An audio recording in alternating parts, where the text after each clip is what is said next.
Hello, नमस्कार साथियों। स्वागत है आप सभी का एसकेसी क्लासेस यूट्यूब चैनल में। आशा करता हूं आप सभी अच्छे होंगे, बढ़िया होंगे और आप सबकी रीट की तैयारी जो बहुत ही अच्छी चल रही है।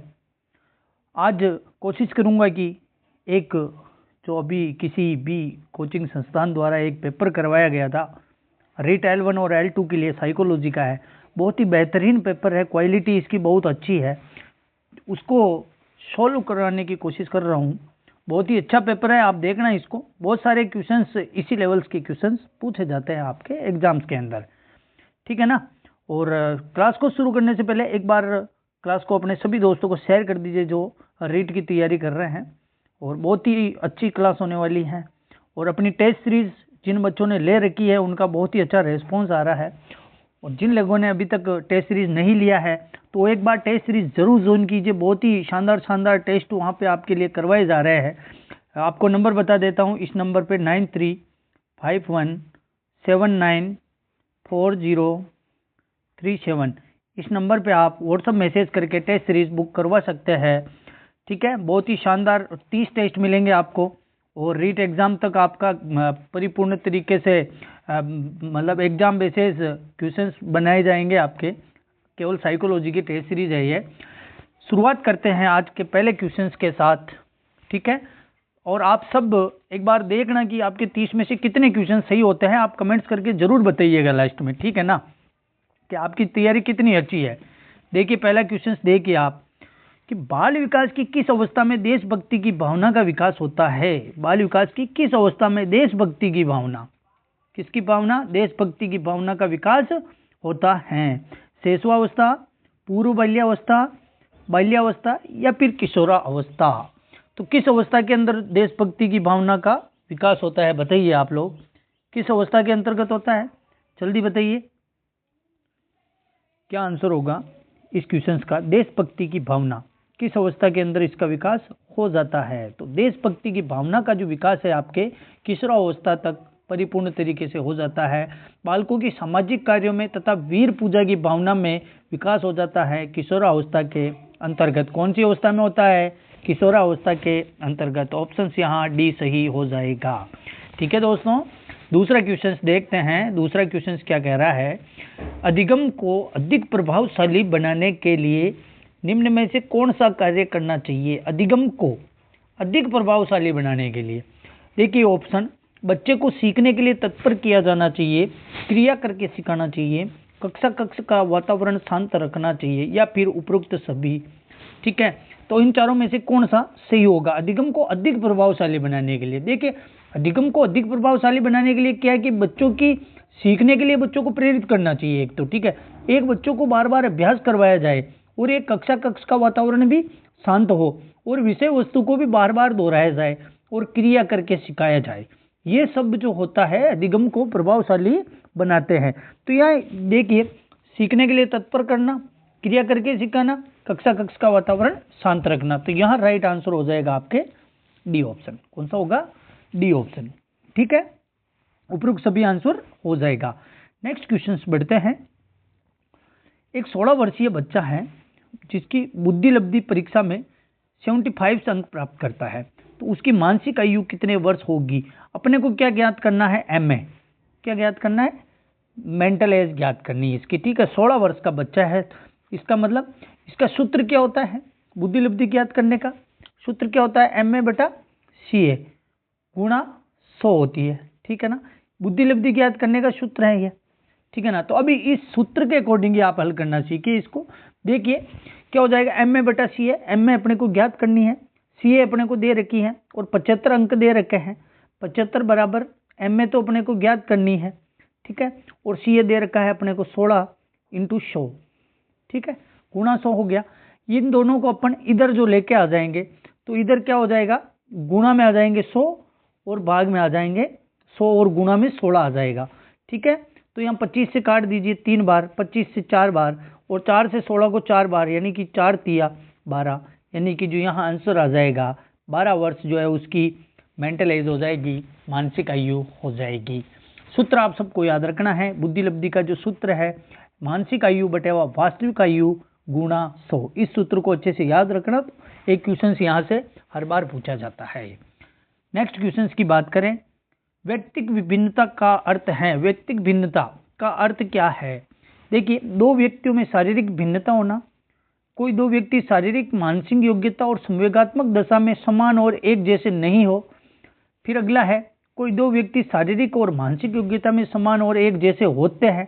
तो एक जैसे होते हैं तो अपने आप ही गलत हो गया, या फिर इनमें से कोई नहीं। तो इसका देखिए जो राइट आंसर क्या होगा। देखिए, दो व्यक्तियों में शारीरिक भिन्नता होना, ये तो ऑब्वियसली होती है, लेकिन दूसरा ऑप्शन देखिए, शारीरिक भिन्नता, मानसिक योग्यता और संवेगात्मक दशा में प्रत्येक व्यक्ति होता है वो एक दूसरे से अलग होता है। यहाँ बी ऑप्शन राइट होगा। क्या हो जाएगा? बी ऑप्शन राइट हो जाएगा। नेक्स्ट क्वेश्चन पे बढ़ते हैं। मनोविज्ञान मानव व्यवहार व संबंधों का अध्ययन है, यह कथन किसका है? ये फैक्ट क्वेश्चंस होते हैं, ये इसमें परिभाषा आप सबको याद करनी पड़ेगी। तो ये परिभाषाओं से क्वेश्चंस है कि मनोविज्ञान मानव व्यवहार और संबंधों का अध्ययन है, तो यह कथन किसका है? तो यह कथन किसका हो जाएगा? ये हो जाएगा आपके क्रो एंड क्रो। एक मनोवैज्ञानिक था क्रो एंड क्रो, उन्होंने कहा था ये। ठीक है, तो राइट बी आंसर कंप्लीट हो जाएगा। नेक्स्ट क्वेश्चन पे बढ़े। आरटी 2009 से क्वेश्चन है, बहुत ही शानदार क्वेश्चन से, देखिएगा। निःशुल्क एवं अनिवार्य शिक्षा का बालकों का जो अधिकार 2009 के अंतर्गत किसी भी अध्यापक को निम्न में से किस कार्य के लिए नहीं लगाया जा सकता है? अध्यापक को किस कार्य में नहीं लगाया जा सकता है? देखिएगा इसका आंसर, ऑप्शंस देखिए इसके। देखिए, 10 वर्ष पश्चात होने वाली जनगणना, तो जनगणना में तो ड्यूटी लगाई जाती है अध्यापक की। ठीक है, आपदा राहत कार्यों में ड्यूटी लगाई जाएगी, चुनाव संबंधी कार्यों में भी लगाई जाएगी। पल्स पोलियो कार्यक्रम क्या हो जाएगा? पल्स पोलियो जो कार्यक्रम है उसके अंतर्गत अध्यापकों की ड्यूटी ना लगाई जाए, ऐसा प्रावधान किसके अंतर्गत है? ऐसा प्रावधान है आपके आरटीई 2009 के अंदर। यहाँ डी ऑप्शन सही हो जाएगा। ठीक है, अगला क्वेश्चन देखिए आप। अगले क्वेश्चन में बात करते हैं, शिक्षण अधिगम प्रक्रिया में शिक्षण कार्य होता है। शिक्षण कार्य एक प्रकार की कला है, कला और विज्ञान दोनों है, एक प्रकार का विज्ञान है या फिर सामान्य कार्य है। देखिए, शिक्षण अधिगम प्रक्रिया में शिक्षण कार्य क्या? शिक्षण कार्य एक कला है और विज्ञान है। क्या है? एक कला और विज्ञान दोनों होते हैं, याद रखना अच्छे से। केवल कला नहीं है ये और केवल विज्ञान नहीं है, एक कला और एक विज्ञान होती है, कला और विज्ञान दोनों होता है। इसका आंसर 7वें क्वेश्चन का आंसर बी ऑप्शन हो जाएगा। फिर अगले क्वेश्चन की बात करें। नेक्स्ट क्वेश्चन देखिए। हाँ, आप लोग कमेंट्स कर रहे हो, लेकिन टेस्ट सीरीज जो है आप टेलीग्राम चैनल ज्वाइन कर लीजिए, ऑफिशियल चैनल, वहाँ पे व्हाट्सअप नंबर मिल जाएंगे, वहाँ जाके आप मैसेज कर दीजिएगा, टेस्ट सीरीज ज्वाइन कर लीजिएगा। या फिर मैं आपको व्हाट्सअप जो चैनल है अपना, उसकी लिंक भी डिस्क्रिप्शन में है और टेलीग्राम की लिंक भी डिस्क्रिप्शन में है, वहाँ से जाके ही आप ज्वाइन कर सकते हैं। और जिसको भी टेस्ट सीरीज लेनी है वो आज आपके लिए एक सीमित, आज और कल यानी लगभग 17 तारीख तक आपके जो ऑफर चल रहा है, ठीक है, 17 तारीख रात को 12 बजे तक 99 रुपीज़ में आपको टेस्ट सीरीज दी जा रही है। 99 रुपीज़ में बहुत ही बेहतरीन कंटेंट है आप लोगों के लिए। नेक्स्ट क्वेश्चन देखिए आप, निम्न में से कौन सा एक सीखने के पठार का कारण है? कौन सा एक सीखने का पठार का कारण होता है? देखिए, सीखने की का पठार जो है किसे कहा जाता है? देखिए, सीखने की वह अवधि जब सीखने की प्रक्रिया में कोई उन्नति नहीं होती है। ठीक है, सीखने की प्रक्रिया में कोई उन्नति नहीं हो रही है, एक ठहराव आ जाता है, तो उस ठहराव आने की जो प्रक्रिया है उसको अपन पठार कहते हैं। मतलब अपन कुछ सीख रहे हैं, लेकिन अपने सीखने के अंतर्गत अपने अंदर मतलब ऐसा समय आता है जब अपने एक पठार आ जाता है, यानी कि अपने सीखने की सीमा आ जाती है, वहाँ सीखना बंद हो जाता है, वो सीखने का पठार कहा जाता है। तो इसका क्या कारण है? मानसिक कमजोरी कारण हो सकती है, बिल्कुल, कार्य की जटिलता भी हो सकती है, थकान भी हो सकती है। तो यह राइट आंसर हो जाएगा उपरोक्त सभी। क्या हो जाएगा? उपरोक्त सभी, डी ऑप्शन सही आंसर हो जाएगा। ठीक है दोस्तों, अगले क्वेश्चन की बात करें। अगला क्वेश्चन है, निम्न में से कौन सा कथन बुद्धि के संबंध में सत्य है? बुद्धि के संबंध में सत्य कथन कौन सा है? देखिए, क्वेश्चन पहला है, यह एक व्यक्ति की मानसिक क्षमता है। सत्य कथन बताना, ये व्यक्ति की मानसिक क्षमता है, यह सामंजस्य और अनुकूलन स्थापित करने में सहायक है, यह व्यवहार की गुणवत्ता से आंकी जाती है, या फिर उपरोक्त सभी। देखिए, यह व्यक्ति की मानसिक क्षमता होती है और यह अनुकूलन स्थापित करने में भी सहायक होती है बुद्धि, और व्यवहार की गुणवत्ता से भी इसको आंका जाता है। तो देखिए यहाँ ऑप्शन जो डी हो जाएगा आपके उपरोक्त सभी राइट आंसर हो जाएगा, उपरोक्त सभी। ठीक है दोस्तों, ये इसका राइट आंसर हो जाएगा। नेक्स्ट क्वेश्चन की बात करें, एनसीएफ 2005 से क्वेश्चन है, एनसीएफ 2005 का क्वेश्चन है। ठीक है, एनसीएफ 2005 में कला शिक्षा को विद्यालय में जोड़ने का उद्देश्य क्या है? काफी बार पहले भी शायद ये क्वेश्चन मैं करवा चुका हूँ आप लोगों को। ठीक है, करवा चुका हूँ ये वाला क्वेश्चन में आप लोगों को। इसमें देखिए, सांस्कृतिक विरासत की प्रशंसा करना सही है, छात्रों के व्यक्ति और सामाजिक स्वास्थ्य को भी विकसित करना होता है, संगीत, नृत्य, नाटक छात्रों के आत्मबोध, उनके संज्ञानात्मक और सामाजिक विकास में सहायक होते हैं, बिल्कुल होते हैं। यहाँ राइट हो जाएगा आपके उपरोक्त सभी। क्या हो जाएगा? उपरोक्त सभी जो है यहाँ पे राइट आंसर हो जाएगा। ठीक है दोस्तों, फिर अगले क्वेश्चन की बात करें। नेक्स्ट क्वेश्चन देखिए आप, 11वां क्वेश्चन, बहुत ही शानदार क्वेश्चन है, ये बहुत ही जबरदस्त क्वेश्चन है। आकर्षक व्यक्तित्व, अनुशासित, उच्च जिज्ञासा बालक की विशेषता। कौन से बालक की विशेषता होती है? आकर्षक व्यक्तित्व, अनुशासित और उच्च जिज्ञासा। उच्च जिज्ञासा वाले बालक कौन से होते हैं? उच्च जिज्ञासा वाले बताइए। उच्च सोच रखते हैं, अनुशासित होते हैं, आकर्षक व्यक्तित्व होता है, किसका होता है? प्रतिभाशाली बालक। क्या पिछड़े बालकों का होता है क्या? नहीं। मंद बुद्धि का भी नहीं, तो उपरोक्त से भी हो ही नहीं सकता है। तो यह राइट आंसर हो जाएगा आपके प्रतिभाशाली बालक। क्या हो जाएगा? प्रतिभाशाली बालक। ठीक है दोस्तों, फिर नेक्स्ट क्वेश्चन की बात करें। देखिए अगला क्वेश्चन देखिए आप, नेक्स्ट क्वेश्चन है, इसका आंसर प्रतिभाशाली बालक हो गया। नेक्स्ट क्वेश्चन 12वां क्वेश्चन देखिए आप, नवीन ज्ञान, नवीन प्रतिक्रियाओं को अर्जन करने की प्रक्रिया अधिगम प्रक्रिया है, यह कथन किसका है? नया ज्ञान और नई प्रतिक्रिया को अर्जन करना, यह प्रक्रिया अधिगम प्रक्रिया कहलाती है। ऐसा कहने वाले मनोवैज्ञानिक कौन थे? पता है, थॉर्नडाइक, वुडवर्थ, गेने या फिर हल। तो ये जो कहने वाले थे वुडवर्थ थे। कौन थे? बी ऑप्शन यहाँ राइट आंसर हो जाएगा, वुडवर्थ ने ऐसा कहा था। ठीक है दोस्तों, अगले क्वेश्चन की बात करें। नेक्स्ट क्वेश्चन देखिए आप, 13वां क्वेश्चन है। अगला क्वेश्चन के अनुसार, यानी किसके अनुसार इदम, अहम और परा अहम व्यक्तित्व के 3 घटक है? इदम, अहम और परा अहम किसने बताया था? पता है, ये तीनों घटक किसने बताए थे? किस मनोवैज्ञानिक ने बताया था? फ्राइड ने बताए थे। फ्राइड ने बताया था। मनोविश्लेषणात्मक सिद्धांत के अंतर्गत फ्राइड ने जो अपने व्यक्तित्व के 3 घटक हैं, एक तो बताया था उन्होंने इदम, अहम और परा अहम। ये तत्व अचेतन में ऊर्जा के रूप में होते हैं और इनके बारे में लोगों द्वारा किए गए व्यवहार के तरीकों से अनुमान लगाया जा सकता है। ठीक है ना, तो यहाँ राइट आंसर फ्राइड हो जाएगा। ठीक है, फ्राइड। नेक्स्ट क्वेश्चन देखिए आप, 14वां क्वेश्चन है, शिक्षा में क्रियात्मक अनुसंधान का जनक माना जाता है। क्रियात्मक अनुसंधान का जनक किसे माना जाता है? क्रियात्मक अनुसंधान का जनक स्टीफन एम कोरे। किसको माना जाता है? स्टीफन एम कोरे को माना जाता है। ठीक है दोस्तों, नेक्स्ट क्वेश्चन देखिए आप कि शेषवावस्था तीव्र विकास की अवस्था है। शेषवावस्था कैसी अवस्था है? तीव्र विकास की। यह कथन किसने कहा था? मैं कहता हूं ना आपकी कभी कभी क्या है कि अपने अप्लाइड बेसिस तैयारी कर लेते हैं, फैक्ट को भूल जाते हैं, लेकिन फैक्ट को भी देखना है। फैक्ट वाले क्वेश्चंस बहुत सारे पुटअप हो जाते हैं। अब देखिए इस पेपर में शायद 6वां 7वां क्वेश्चन फैक्ट वाला आ रहा है। 15 क्वेश्चन में ही 6-7 क्वेश्चन फैक्ट के आगे। हो सकता है ऐसा ही पेपर बना दे एग्जामिनर। जरूरी थोड़ी है कि वो जो पेपर पहले बने हुए हैं वैसे ही बनाएगा, नहीं, कैसा भी पेपर आ सकता है। तो यहाँ राइट क्या होगा आपके? तीव्र विकास की अवस्था है शेषवावस्था। किसने कहा था? वॉटसन ने कहा था। किसने कहा था? वॉटसन ने कहा था। ठीक है, अगला क्वेश्चन देखिए आप, 16वां क्वेश्चन है, आशुबेल के अनुसार किस प्रकार के सीखने में समस्या का समाधान निहित है? आशुबेल के अनुसार बताना है आपको कि किस प्रकार के सीखने में समस्या का समाधान निहित होता है। समस्या का समाधान निहित होता है। किस प्रकार का सीखना होता है? रटकर, ये रटकर नहीं है, रटकर सीखना, अर्थपूर्ण सीखना, खोजपूर्ण सीखना या फिर निरंतर सीखना। तो देखिए सीखने में समस्या का समाधान निहित होता है हमेशा खोजपूर्ण सीखना। इसमें होता है खोजपूर्ण सीखना।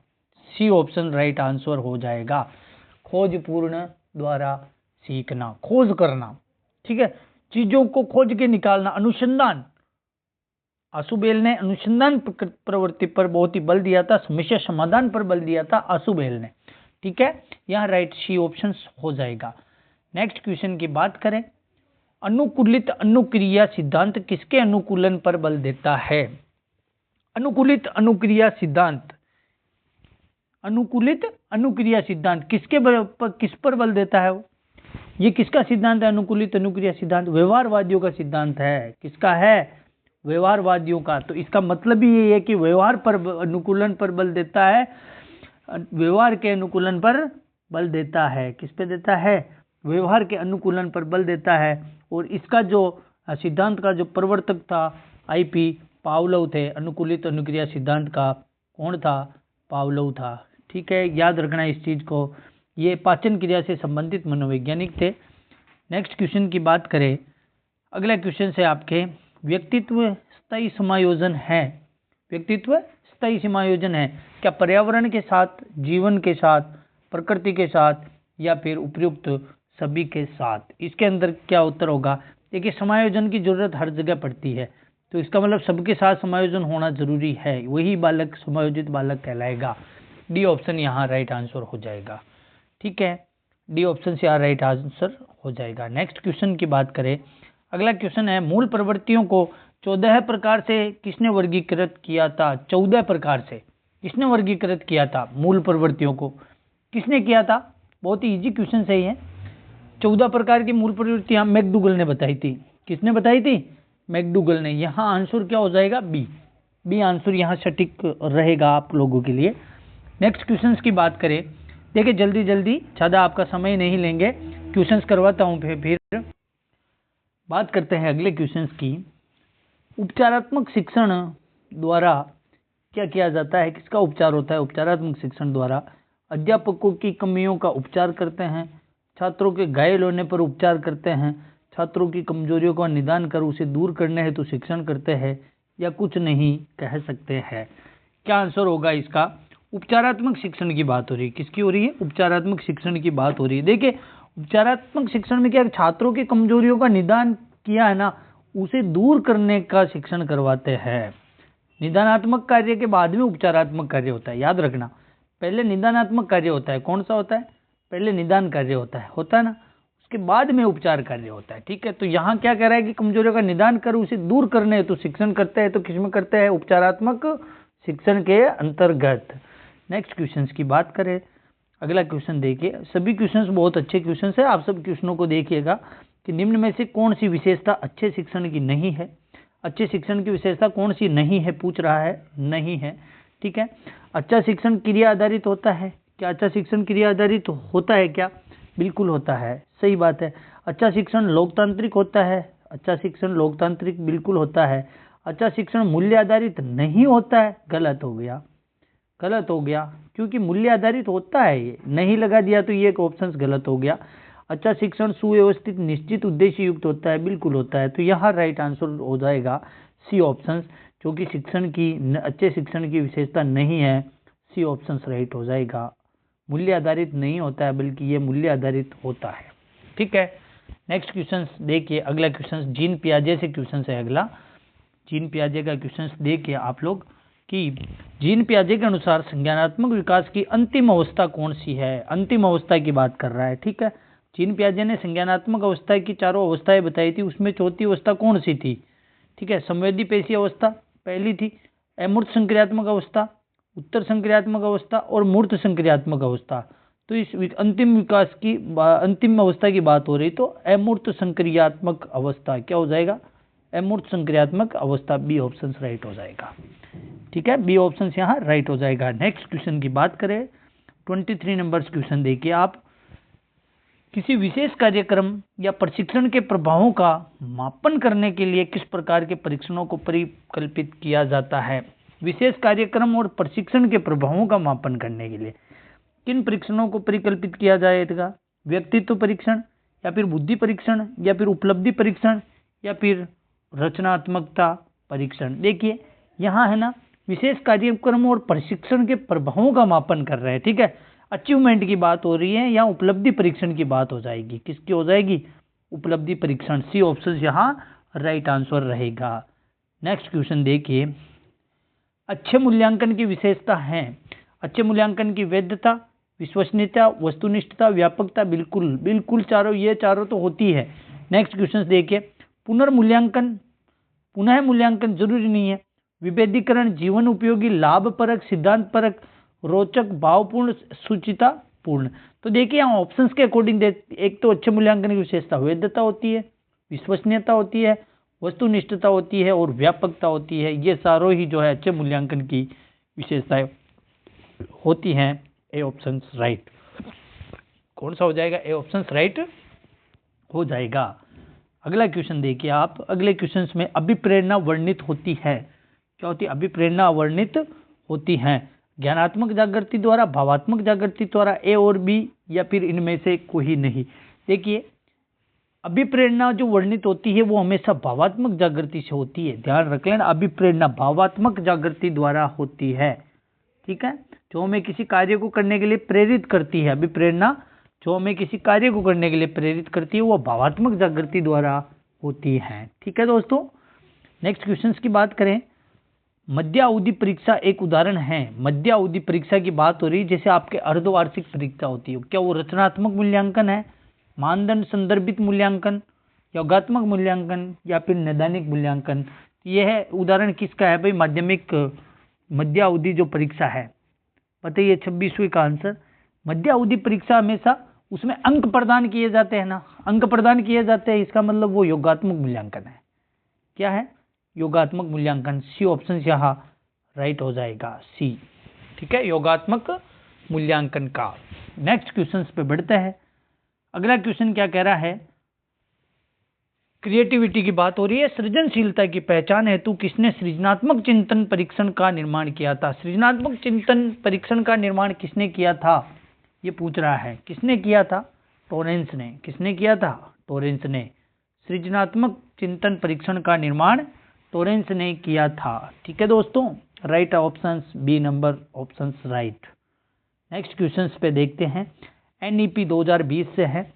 राष्ट्रीय शिक्षा नीति 2020 में उच्च शिक्षा में मल्टी डिसिप्लिनरी शिक्षा की अवधारणा के तहत कितने वर्ष की स्नातक डिग्री का प्रावधान है? स्नातक की डिग्री कितने वर्ष का प्रावधान दिया गया है एनईपी 2020 के अंतर्गत? एनईपी 2020 क्या वो 2 वर्ष, 3 वर्ष, 4 वर्ष या फिर 5 वर्ष? कितने वर्ष दिए गए हैं? 28 नंबर क्वेश्चन से एनईपी 2020 की बात हो रही है। और स्नातक डिग्री कितने वर्ष की स्नातक डिग्री का प्रावधान है? कितने वर्ष की है? 4 वर्ष। कितने वर्ष की माना गया है? 4 वर्ष की। ठीक है, 4 वर्ष राइट आंसर हो जाएगा। नेक्स्ट क्वेश्चन देखिए। इंदिरा प्रियदर्शनी पुरस्कार, ये आपके योजना से क्वेश्चन हो गया है। इंदिरा प्रियदर्शनी पुरस्कार योजना में कक्षा 12 की बालिका को कितनी राशि दी जाती है? कक्षा 12 की बालिका को कितनी राशि दी जाती है बताइए? 40,000 रुपये, 75,000 रुपये, 1 लाख रुपए या 1,25,000 रुपये? देखिए इंदिरा प्रियदर्शनी पुरस्कार योजना में 12वीं की बालिका को जो है 1 लाख रुपए का पुरस्कार दिया जाता है। फिर देखिए नेक्स्ट क्वेश्चन अगला क्वेश्चन क्या है? मुख्यमंत्री सक्षम बालिका योजना में बालिकाओं को किस प्रकार की सहायता प्रदान की जाती है? मुख्यमंत्री सक्षम बालिका योजना की बात हो रही है। तो यहाँ देखिए शैक्षिक सहायता, आत्मरक्षा प्रशिक्षण, रोजगार सहायता या फिर स्वास्थ्य सहायता। सक्षम बालिका योजना, मुख्यमंत्री सक्षम बालिका योजना, इसके अंदर जो है आत्मरक्षा प्रशिक्षण दिया जाता है।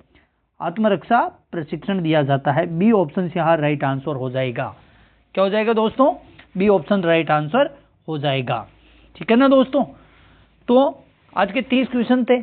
आप लोगों के कितने क्वेश्चन सही हुए हैं? 30 में से आप लोगों के कितने क्वेश्चन सही हुए हैं? आप सब मुझे कमेंट्स करके ज़रूर बताइएगा। क्लास कैसी लगी है ज़रूर कमेंट करें। हाँ, अगर क्लास आपको अच्छी लगी है तो लाइक ज़रूर करें और अपने सभी दोस्तों को शेयर कीजिए। चैनल को सब्सक्राइब कीजिए यदि नए हैं तो, और बेल आइकन को दबाइए ताकि आने वाली क्लास का नोटिफिकेशन आप तक पहुँचे और आप जल्दी क्लास से अपना इनपुट प्राप्त करें। और जिस लोगों ने टेस्ट सीरीज अभी तक नहीं ली है, टेस्ट सीरीज ज्वाइन करना है तो आप व्हाट्सअप मैसेज कीजिए 9351794037 पे व्हाट्सअप मैसेज करके आप टेस्ट सीरीज ले सकते हैं। हमारे डिस्क्रिप्शन के अंदर लिंक दे रखा है टेलीग्राम ऑफिशियल चैनल का, एसकेसी क्लासेस के नाम से है, वो ज्वाइन कीजिए। और आप व्हाट्सअप चैनल ज्वाइन कर लीजिएगा। टेलीग्राम बंद भी हो सकता है कभी भी, विदेशी प्लेटफॉर्म है, ठीक है ना दोस्तों। तो क्लास कैसी लगी आपको, एक बार लाइक, सब्सक्राइब और शेयर ज़रूर करें, कमेंट्स करके ज़रूर बताइएगा। धन्यवाद।